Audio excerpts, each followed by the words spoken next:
Hello, everybody! It is Rocco, your boy, coming at you once again with another Age of Sigmar video!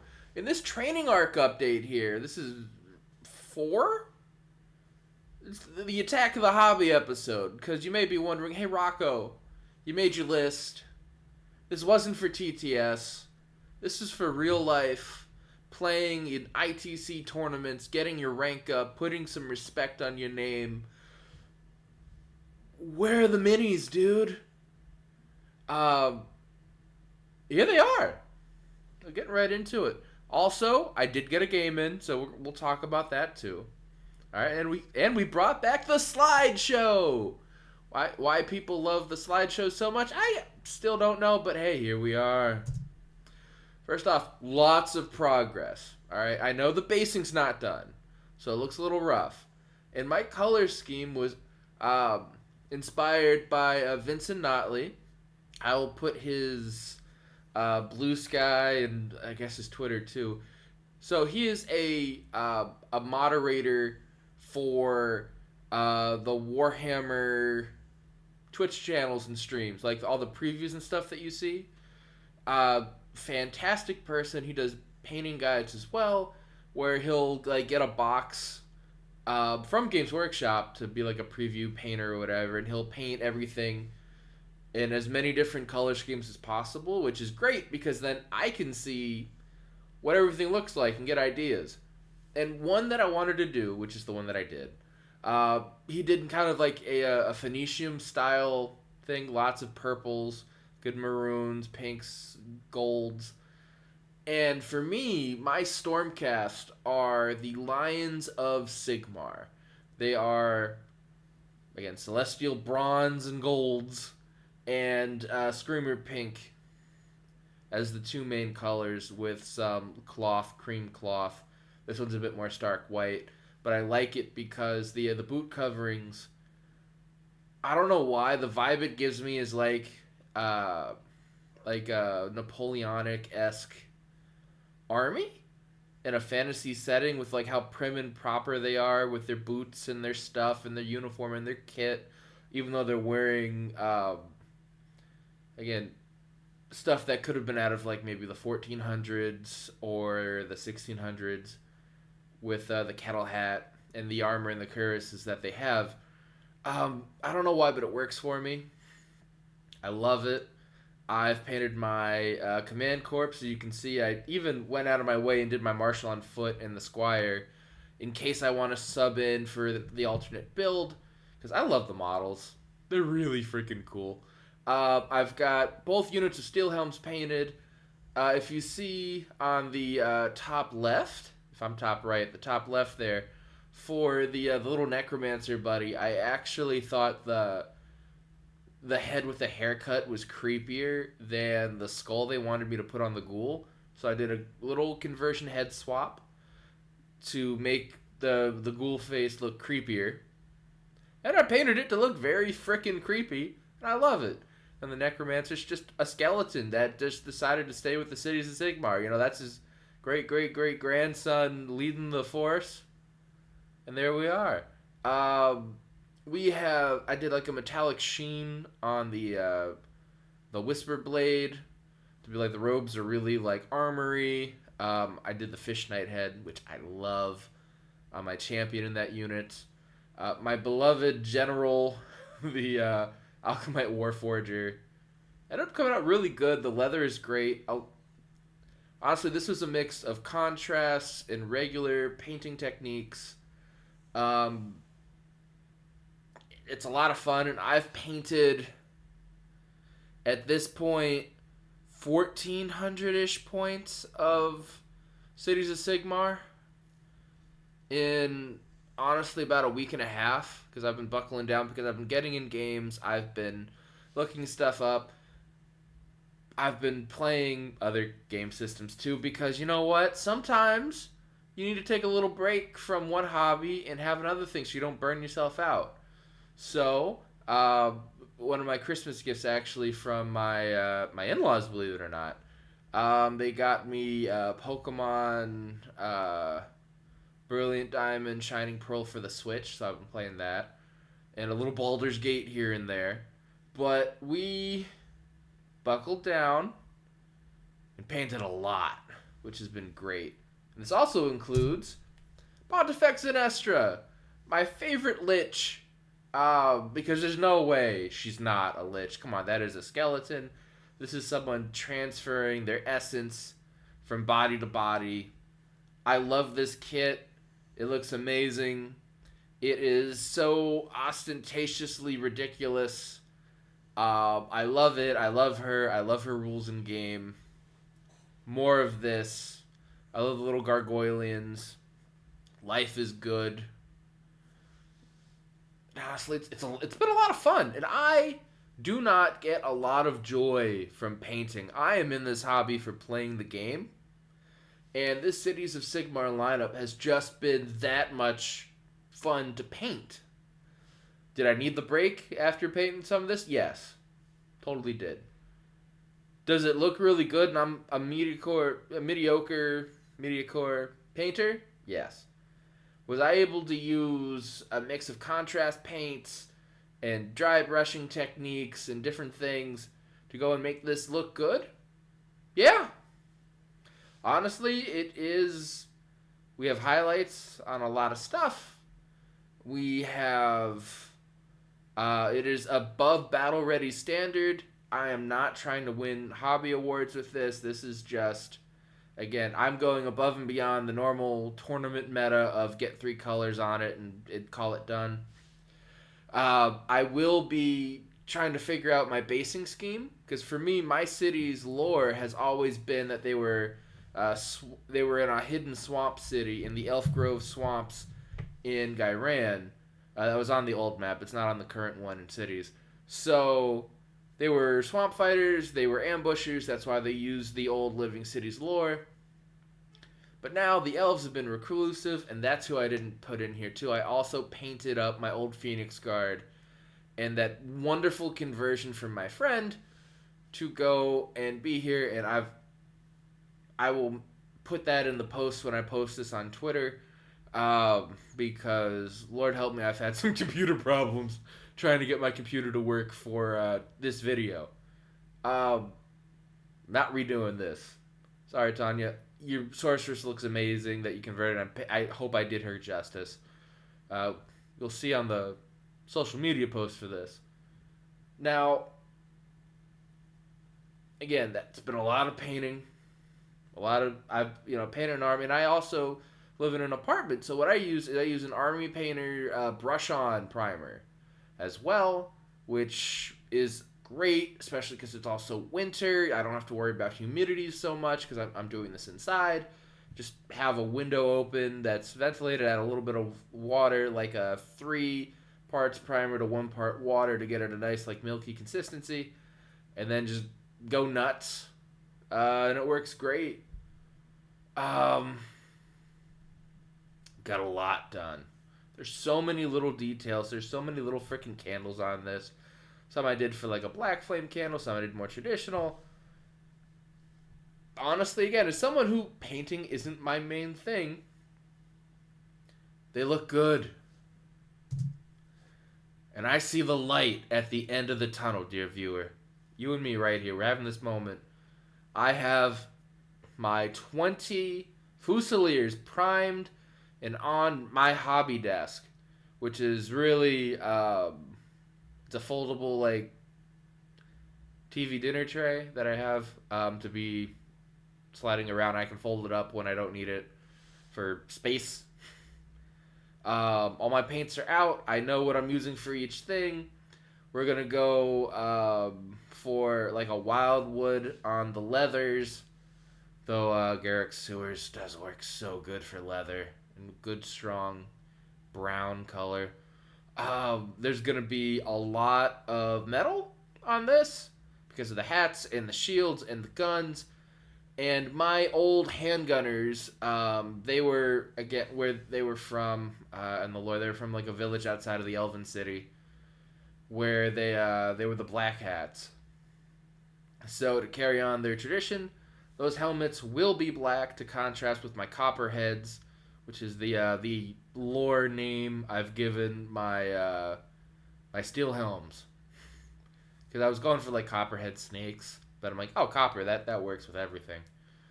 Um, so again, we are 20 models with that, and then potentially Belthanos, or if we switch over to a Griffin, which I will talk about in a second, with how my game went. I just throw magnets on the Griffin, or if I want more mortal wounds, I have a Hurricanum sitting on my shelf that's like, hey, you used me for 3 years in old cities, use me in new cities. So we have points and stuff to work out here. And speaking of all this, as I knock my camera and potentially myself out of focus, I got a game in. I played friend of the channel, Dave G Dead, who's done several things that players are afraid of videos for me to be like, oh, like he's done Gargants, he's done Old Feck, which kind of still carries, to be honest with you. He's done Fire Slayers as well. Again, great tournament player. We've upped our ante here, and let me tell you, this game against new Flesh Eater Courts, he had the 9 knights. As you can see, I know, spoilers, I won. He had the 9 knights, he had an Archregent that stayed in his chair, he had Usharan, Big U, we had Crypt Guard, we had the Gore Warden that was ambushing in a unit of 6 Morbeg Knights, we had what are they, ghouls, regular ghouls. And it was a really nice list. Again, it is more of like the net listy, what you are gonna likely see, because that's what I asked for him to play. And I outdropped him. And also he had some foot heroes as well. He had the charnel vestments. And scary list. And oh man, we ended up, and as you can see, we did Geomantic Pulse. And the first turn was more positioning. He held his deep striking Morbeg Knights in reserve still. I stayed in my castle. I got my buffs up. I'm like, cool, alright. I had some positioning errors because I keep forgetting Belthanos' turn a terrain piece into something is 6 inches. Oh, that I remembered. It was nobody else has that 6-inch range in this army. Everything else is 3 inches, or 1 inch if you want to benefit from the mystical terrain. So I deployed a little bad, and then I made an oopsie with my because my first battle tactic was not Sanctify. I'll tell you right now, what it was very unfortunately, it was the shooter unit dead that's been suppressing fired, and it's destroyer unit that has been suppressing fired. I had moved my battle mage that had the suppressing fire order half an inch too far from my Fusiliers, so my Wilder Corpse hunters had to go and do it. They shot into ghouls who were on a 5-up save because Dave took the delusion for the +1 to save, and he also gets a second one with Ushorn, which is really cool. So they were questing for +1 to run and charge. I don't remember which one exactly was the all the time, and the other one was the Ushorn specific, but those are the two he ran throughout the game. And I whiffed my shooting very bad. I think I killed 3 ghouls.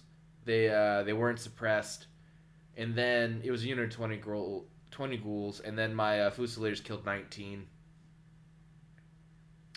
then they came back in his turn to where they actually jumped on an objective. I made the pulse go to my left to go around the board where a lot of my army was. That's where I deployed my Elven contingent. I'm like, cool, they can fight it off and hold the objectives, and we're okay. My second battle tactic was, and again, Dave's looking great at the score here. I had 1. I didn't have more. The scoring's a little funky on the pulse. I didn't get my battle tactic. The second thing, I got my battle tactic in. No, I didn't. because I didn't score a battle tactic until the third one. I didn't even put in my second battle tactic because that's how upset I was. Because what I picked was, believe it or not, um, the battle tactic where you have to charge and take an objective off the enemy with Belthanos.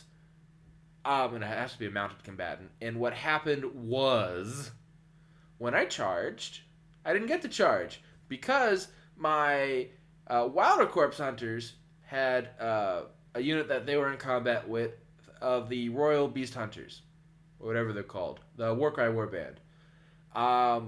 And I'm like, oh, I'm not going to shoot him because with my luck, I've got the Mortal Wound spell off, I got all this stuff up.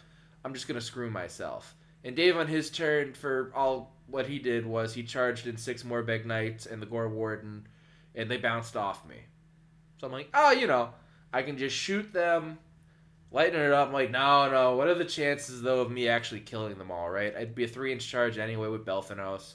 I positioned him really well, but I wasn't on the objective, and then I made sure nothing else was on the objective, because the only thing that could be on the objective after I take it are mounted units that charged. I'm like, we're fine. And I spiked so many 6s to hit in the shooting phase with this spell that, again, that's great. In fact, the Mortal Wounds, when Dave charged my castle, helped me spike and kill a bunch of Morbeg Knights. But my Wilder Corpse Hunters finally showed up at the very wrong time. So I went and killed that unit. Screwed myself out of a battle tactic again. So I had the Pulse and an objective. And it was rough. I will say, Steelhelm's giving me the 6-up ward save on an objective I control is great for when I don't get Sinestra's Prayer off. And I did a lot of good shooting. I did. The Fusiliers got messed up by Morbegs. I couldn't unleash hell into them. But I was able to pull myself out of combat and then heal with the Command Corps back up to full. And my Wizards this game, too, just had a horrible time. My Sorceress miscast Tenumbral Blades. I rolled max damage for hurting my own Wizards. It was rough. They were still alive. And I kept healing, but that turn 3 when I doubled, I'm like, alright, we're just playing this as best we can here. The innate +1 to cast is amazing. The Warforger there. And I was able to look at the board state. Dave had been very cautious, honestly too cautious, with his big 9-pack of horrors. And Usharan was in the middle. He did have his ward save at a +1 ward save because of the Crypt Guard. But I was able to say, you know what, for science, because we had talked about this, like, let me try to kill him. He was on like what my old Frost Phoenix would do. He'd be like a 3-up save and a 5-up ward with all the buffs that were thrown onto him, a Mystic Shield, the +1 save on a objective you own, whatever else, all out defense, for science. What can 20 Fusiliers and my man Belthanos, who's totally Orion or Kurnoth Reborn, do? And it turns out, enough! Killed Usharan. The rest of his army was so out of position in the way the pulse was going. There was no way for him to actually come back. I'd killed so much of his army, and I'd also plinked off all but one of his heroes, so he couldn't even resummon enough units and revive enough stuff to come back. And his big unit of 9 knights, again, can only contest one objective at a time. It's something that I've said about that I learned from 40K when playing that game, where you go against the Imperial Knights. It works with Gargants, it works against Archeon, it works with any time your opponent has one unit that is a huge point sink of just like 500 to 1,000 points in one model. and you're like, cool. Or one big unit that's been reinforced a bunch, you're like, cool. Those horrors were a lot cheaper. They were a lot cheaper. But the point stands: if there's one big important unit, and you have the chance just not to fight it, just don't. Kill everything else. They can only do so much in a game, and if you have the rest of your army blocking them in with like a few steel helms on either side so they can't move and they can't get on an objective, you're gonna have a good time. And Dave, uh, gave me a game, and we had fun.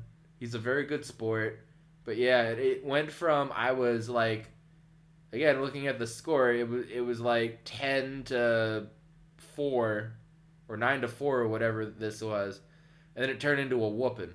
Again, his grand strategy was have more of his battle line left than me, or have his battle line be the only ones left. It was the overshadow, and mine was keep my general that was the alive, that was the spellcaster, the spellcasting savant, which I scored. I knocked him off a bunch of stuff, and then we just called it top of 3, which for me, again, feels like how Cities was for me back in the day when I was playing a human-centric gun line. Just a lot less ambushing. Now it's more of a castle feel, and I just feel great. I'm hitting a real stride with my city stuff. My painting's almost done. What could go wrong? Son of a... Yeah, I typed out the joke too. But again, Battle Scroll. This is what happens when you go for the competitive stuff, right? Every quarter, it used to be twice a year, now it's 4 times a year. You get points updates, you get rules changes. Sometimes something is so egregious that, well, it needs to be touched. At the time of recording this, it hasn't dropped yet, but it probably will come out soon. That's why this is coming out later in the week. I was trying to wait, because rumor was it was going to happen the Thursday of the week I've recorded this, and it might come out the day I drop this, which should be a Friday. So who knows? I'm in a little bit of limbo, which is why I'm very happy, though. I did take the time to play the game, and I'm getting a lot of my painting done. I only played one. I had an opportunity to play more, but because of this sort of Damocles kind of hovering over me here to chop me down with what changes could happen, I didn't want to get more practice in with something that'll just change, and then I commit it to muscle memory, So we'll see what happens. If the Battle Scroll doesn't come out, it doesn't come out. I'll keep playing, and if it does, I'll enjoy it. But thanks for watching. Like, subscribe, leave a comment. If you got questions for more things you want me to cover, and I'll say whatever I say all the time. Be nice, roll some dice, and we'll see you next time. Bye.